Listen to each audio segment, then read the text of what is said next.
Let me just give you 5 quick items to make sure that you get the maximum result. Real simple. I'm going to do it real quick because we got to finish. The difference in people, the difference in performance, the difference in the final result, the outcome, is it usually dependent upon skill? Is that what makes one person better than another, yes or no? How many have seen someone with an unbelievable innate skill get wiped out by an athlete, a person, a business individual who clearly had less skill? How many have seen this happen? Say I. It's our ability to maximize. We said on day 1, leaders are what transform organizations. You want to grow this company, you want to transform this company, leaders do it. A leader doesn't mean everybody else follows you. It just means that you have a higher what? A higher standard than anybody else does. What'll make you the leader is when you have a higher expectation, not of other people. Anybody can do that. Of whom? Of yourself. So if you want to know what does it take to take things to the highest level, what's going to take to change my business permanently, not temporary, you can go home and you can install some of these strategies, skills, tactics, tools, insights, and see a significant change. But if that change is going to be a lasting company of value that keeps growing, then the things you've learned here have to become the standard for your organization, not something you did for a period of time. Whenever you look at somebody and say, why are they more successful than anybody else? It's always because of step 1, they've raised their standard.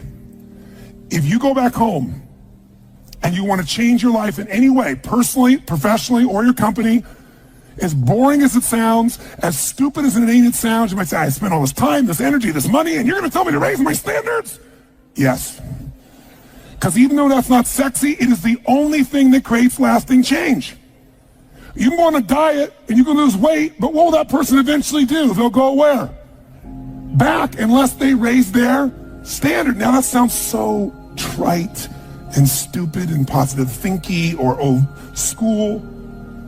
But the truth is, it's the truth. So maybe I can language it in a way that's more compelling to you or more simple. What does it mean when we say raise our standards? It means you turn your shoulds into musts. The difference in people is that they turn their shoulds into musts. The things that you used to say I should do, you do your shoulds when it's convenient, when it's comfortable, when it goes your way.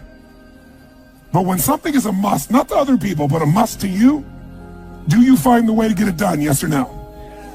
So the difference in people is what's their must, or another word for that is what's their standard.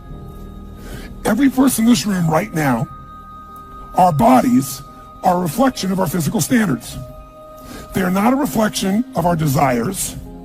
Most people have a desire for more energy or a better body or a stronger body or a more fit body. We don't get our goals, we get our musts. The ones that are the musts become how you are. And guess what? It shows up in your rituals. When it's a must, you have different rituals, different things you do consistently when you must have your body a certain way than you should or you'd like to or you ought to. How many follow what I'm talking about here? Say I. So whether we want it or not, the only way to change your body long term is change what the must is for you. Now, I'm not telling you what it should be. Who the hell am I? I'm just saying maybe it's time for you to take a look. Because many times you set the standard a long time ago, or you lost the standard completely because most of us base our standards by our environment. Who you spend time with is who you tend to become. So if everybody around you is gaining a little weight, or everybody around you is, constantly tired, after a while, even if you had high energy, you don't want to make fun of them or tease them or make them feel bad. So gradually, subconsciously, you lower your own standard just a little bit. And that little bit is that old metaphor, overused but true. You take a frog and put him in boiling water, what's he going to do? Jump right out. But if you put him in and turn the water up real slowly, over time, it'll boil to death. That's most people's lives, isn't it? And it's usually because you haven't remembered the power of who you spend time with. Who you spend time with is who you become. So one of the things that's great about this 5 days is you found people from all over the world who are all absolutely committed to go day and night, night and day, literally, sometimes with food, sometimes without, but whose standard was, I am here to maximize who I am, what I'm about, what I'm going to take home, what I'm going to create. That raises your game. Remember, play against somebody you're better than, your skill's going to go down. Play against somebody better than you, just to stay on the court, the game has to go up. Want to change your life? Raise your standard. Want to raise your standard the most? Get around where it's better. Surround yourself with people playing the game much higher than you are. So just to be around them, your game has to rise. That's part of what we try to do. When we come into a company, we create that by raising the standard amongst them. Or you got to do it by yourself, but you got to do it. How many agree with me on this? Say I. And it starts with whom? It starts with us. So raise the standard. I remember when I met Michael Jordan for the first time, and it was while he was still with the Bulls. And I asked him, I got a chance to do some coaching, a bunch of people, and I think I introduced him because of this. And I said, Michael, I said, how is it you do this? I mean, you're the best that's ever lived at this stage. Got to ask the same question of Wayne Gretzky. And interesting, Wayne Gretzky, I had read someplace and he gave me the same answer. I asked him the same thing. You're not the fastest. You're not the strongest. You're not, you don't, how is it you're the great one when you're not the fastest, the strongest, the quickest? And he said, well, Tony, I appreciate the compliment, but he said, I think one of my advantages is most people skate to where the puck is, and I skate to where the puck is going. The power of what? Anticipation. He knows the pattern. With Jordan, his standard was, I asked him, he said, Tony, everybody, I said, what makes you the best? Is it natural ability? Is it talent? Is it skill? Is it God-given? Is it strategy? What is it? He said, Tony, I think I can say this to you without it sounding like hyperbole. He said, I have got unbelievable natural skills. But he said, study my history and you'll know why I am who I am. I did not make the high school varsity team when I was a sophomore in school. High school, I got cut. He said, I had a lot of natural talent, but the greatest gift of my life was a coach who said, you're not on the team. And I looked at him, I laughed at him. I said, you got to put me on the team. I'm the most talented guy out there. He said, no, you're not. He said, you have a lot of natural talent, but you have no heart, no absolute commitment, no real drive. You're not on my team. And it just crushed him. And finally he negotiated and he said, look, you want to be on my team next year? Simple. Meet me every morning before school for a one-on-one practice, and I'll take this raw talent and I'll teach you discipline. I'll show you how to raise your standard. And if you show up the whole year, I'll guarantee you a spot next year. And if you don't, probably the same outcome's going to happen when you try out next year. He couldn't believe it. And guess what? Most people don't know. Michael Jordan got up every morning and drilled and drilled and drilled and didn't get to be on the team. And next year he was on the team, and he was not only good, he was great. Guess when his career exploded? When he lost again, championship to Detroit. And he was on the bus, he said he was crying in the back of the bus, physically crying, pissed off at all the other players that they hadn't done their job. And something inside of him snapped and realized, crying, whining, blaming everybody else is not the problem. I need to raise my, because he realized that's what did it for him originally. And you know what he did that year? He lifted weights like never in his entire life. He decided he was going to dominate every person, every floor, every place, every spot in the country. He's going to be stronger than anybody. He practiced like he'd never practiced in his life. And oh, by the way, he won how many NBA championships? How many in a row? 3. Retired, came back and won how many in a row? 3. Never anybody in history would even dream of such a thing, especially after retirement. That's the power of raising your standard. But guess who he competes with? Michael told me one time, he goes, Tony, if I competed with other people, I wouldn't be who I am. He said, my competition is with the best I can be. They're trying to compete with me. That's why I beat them. Because they're competing with where I am. But I'm competing with where I can be. Think about that mindset. Think how your life would be different if you raised the standard of what you expected from yourself, not your people, yourself, to that level. How things could shift. It's all about changing your shoulds to musts. It's all about going back and saying, this is how it's going to be. It's like when Gary Vee was here and he was guys were saying, man, I'm working so hard, man. I work from 9 to 6. He goes, yeah, what are you doing from 8 to 2? 8 p.m. to 2 a.m. That's when you master your craft. I always say to people, it's what you practice in private that you'll be rewarded for in public. People say, oh my God, you have this great ability, this great skill. They didn't see all the hours. This class, this course, I know tons of the stuff like the back of my hand. But if you talk to my team who's exhausted, they'll tell you we're up to 4 a.m. almost every night. To be able to figure out how to provide for you a life cycle and get it to be real so you can think about Nike and give you accurate information about when did they really get to young adult, when they fall down. We had to make phone calls, read financials, do all kinds of stuff. We did all that stuff. We were doing all these things and we've accomplished so much, and I figured out how to make it even better. That level of commitment is what makes you great at what you do and gives you that little edge that makes you stand out from everybody else.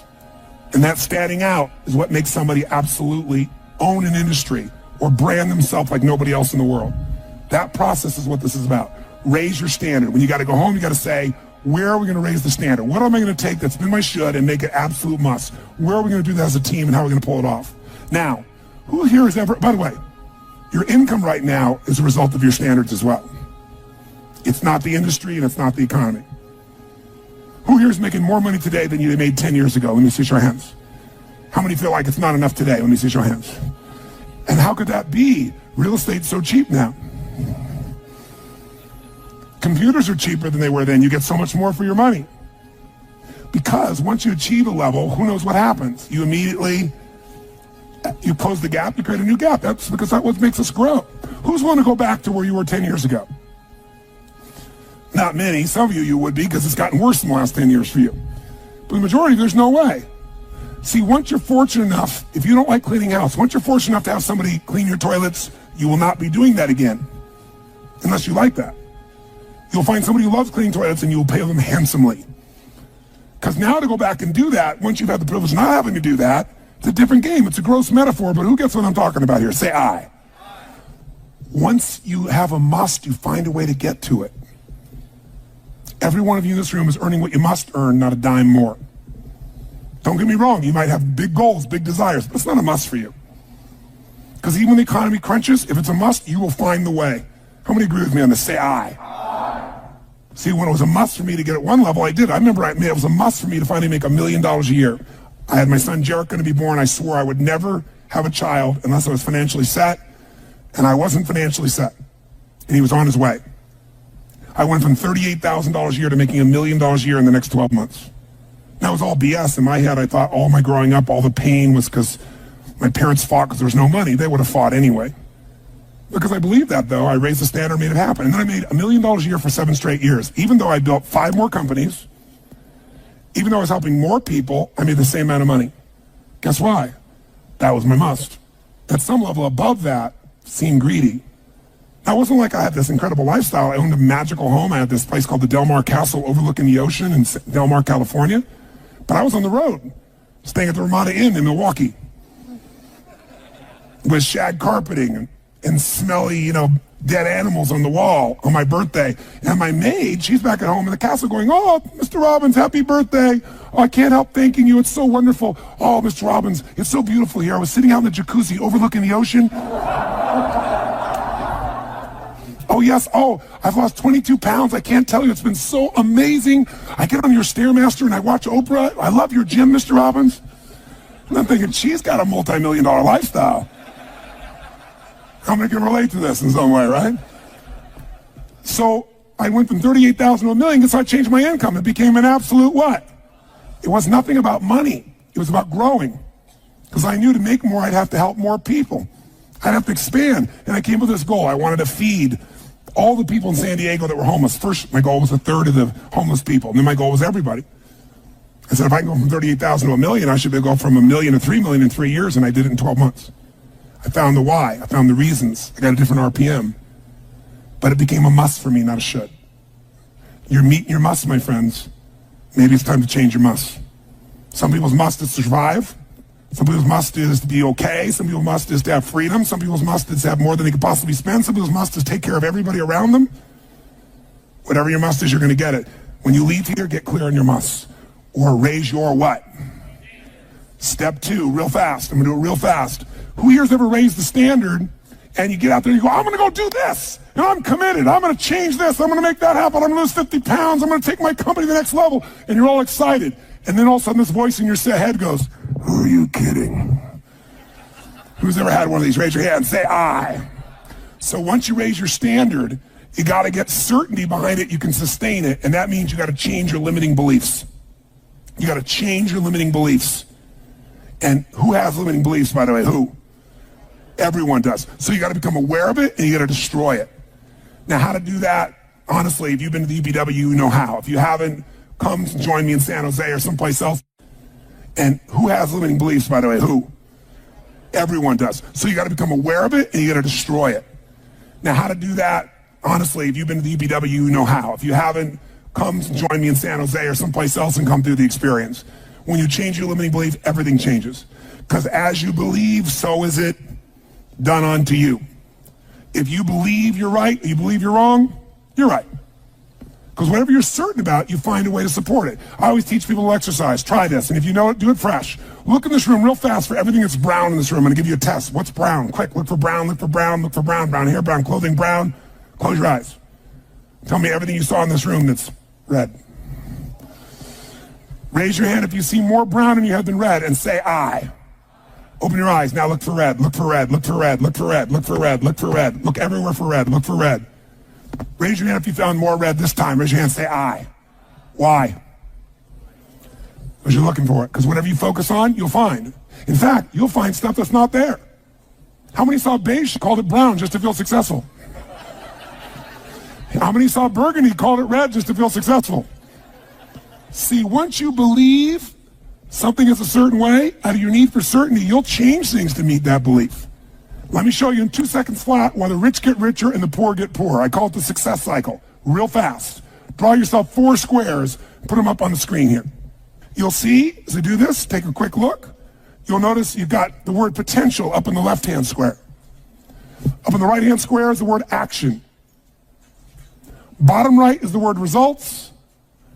Bottom left is the word belief, or another word for that would be a sense of certainty.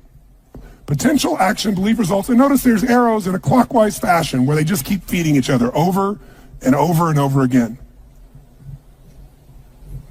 So again, it's potential, action, results, belief, or another word for that would be certainty.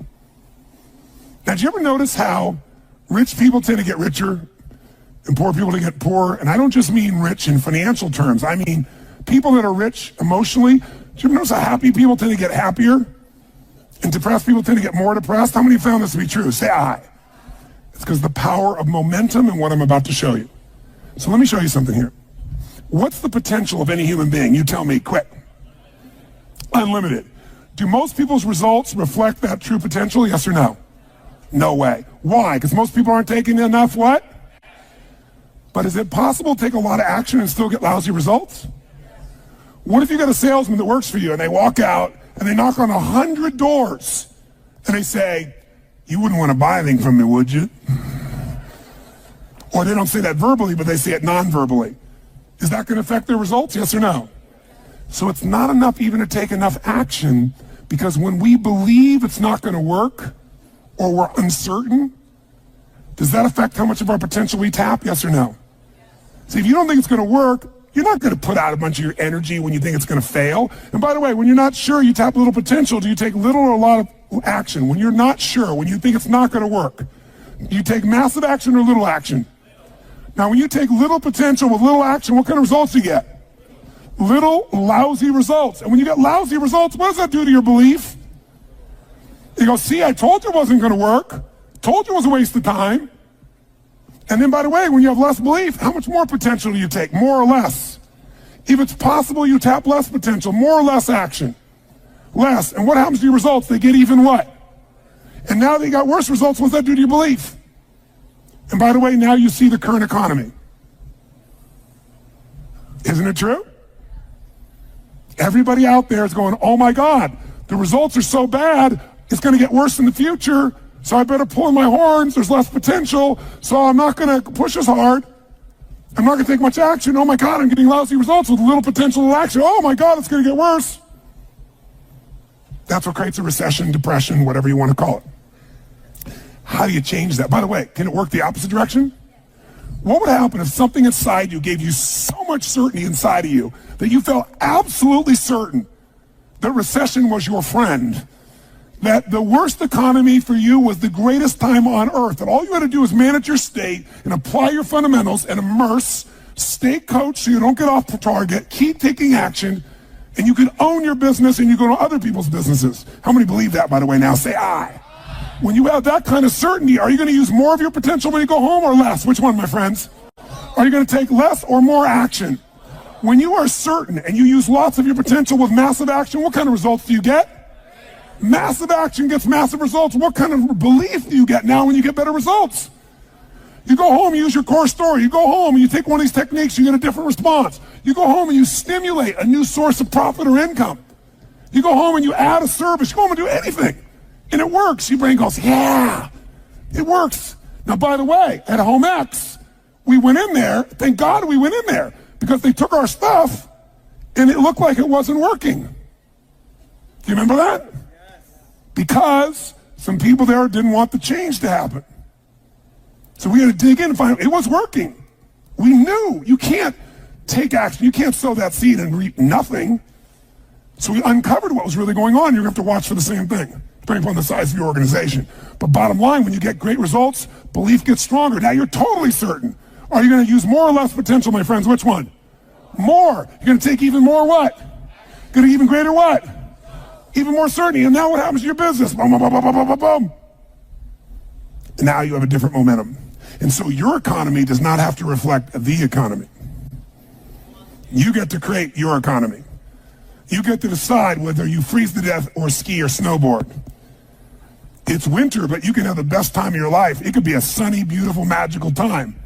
But what you got to do is you got to manage this process. In order to do it, you got to change your limiting beliefs. And this week has been about doing that by giving you so many tools and examples that you'll be immersed. But I promise you when you go home, all this is going to be tested. A, because all the stuff that's waiting for you after being gone for 5 days. B, all the people there you work with, their limiting beliefs, whether you have one employee or two because you're an army of one or two people, or whether you got 10,000. And so you have to be able to implement. This, by the way, is, I'm not here to sell you, bring us in if we can help. Do you think we could help? Yes or no? Yes or no? Bring us in and we'll do it. Or get your team together and find a way to make sure this momentum goes in the right direction. Make sense? This is the must. If you have this high standard, but you don't really believe because the momentum's in the wrong direction, having the tools will be worthless. That's where certainty, that's where everything else we teach, that's what I do in my events, that's where you guys have been there before, that's what you got to bring to the table. What are the 5 keys for integrating this? Number 1, you got to go home and raise your what? Come on, guys, raise your what? Which means turn your shoulds into. Step number 2, you got to go out and change your limiting what? Find anything that's limiting you and destroy it. What's the fastest way to destroy it? You can do it very quickly by producing the results in your mind over and over again. Or, why do you think I get people to walk on fire? Because they think it's impossible. When they walk in this fire, mentally you might say, oh, I can do it. But when they get in front of that fire and it's 2,000 degrees burning hot coals, it gets their full attention. And suddenly they have a state change. And when you get yourself in a state where you can storm through fire, it's not about fire walking. The state you're in to get yourself to walk across fire is the metaphor for anything that used to stop you, the fire of your life. And by the way, when you cross fire and you're on the other side doing something you once thought was difficult or impossible, it's that easy, your brain goes, what else can I do that I thought was impossible? It's unbelievable. It's not intellectual, it's emotional. Plus, after fire walking, cold calling is not a problem. You get the idea, ladies and gentlemen? All right? So what we're really talking about here is changing your beliefs. Now, here's the 3rd key. If you're going to get maximum results, you got to model what works. We brought you for 5 days and nights here, models of what works. Go back and get them. Now, here's where the challenge is. How many got tons to do in your normal list of things to do when you go home? How many got a lot to do? Say aye. How many have a lot of outcomes you got to go after? Say aye. How many have the same amount of time you had before? Say aye.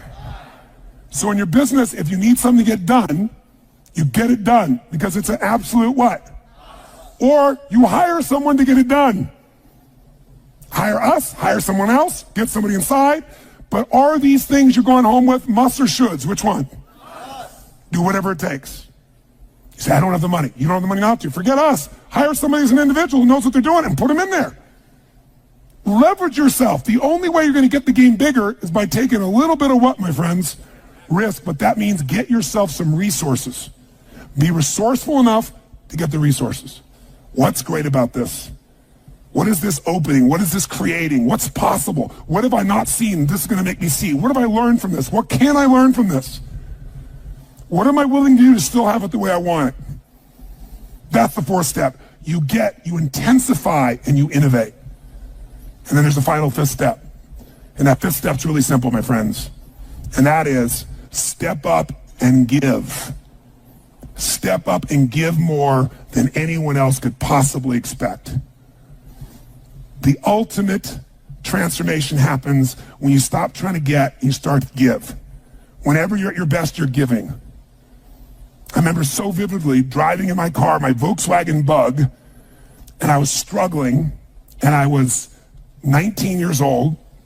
I was driving on a freeway in San Gabriel Valley, the 210 freeway, I'll never forget. And it's midnight, and I'm frustrated. I felt like I tried everything. I had these big hits, like the one you just saw, and nothing was going my way. And I was frustrated, and I kept thinking, how come I'm not getting what I want? And all of a sudden, it just hit me on the freeway. I pulled over the side. It was almost midnight, no cars really around. Grabbed my journal, and I wrote, I still have the journal to this day from when I was 19 years old, full page, and I wrote, the secret to living is giving.